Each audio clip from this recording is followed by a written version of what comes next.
আমাদের এত আন্দোলন সংগ্রাম আত্মত্যাগ সবকিছু ব্যর্থ হয়ে যাবে যদি ভোট সুষ্ঠু না হয়। তা আমরা আশা করব তারা নিরপেক্ষ আচরণ করবে।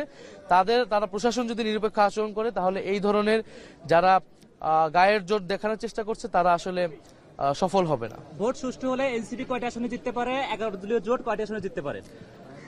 11 দলীয় জোট সরকার গঠনের লক্ষ্যে গঠিত হয়েছে। আমরা মনে করছি আমরা সরকার গঠনের দ্বারপ্রান্তে রয়েছি।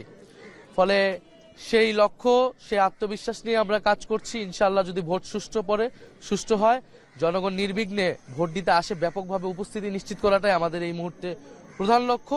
সাধারণ মানুষ যাতে ব্যাপকভাবে ভোট কেন্দ্রে উপস্থিতি দেয় এবং আমরা ভোট কেন্দ্র পাহারা দিব। ফলাফল না নেওয়া পর্যন্ত আমরা ভোট কেন্দ্রের সামনে থাকবো, মাঠে থাকবো।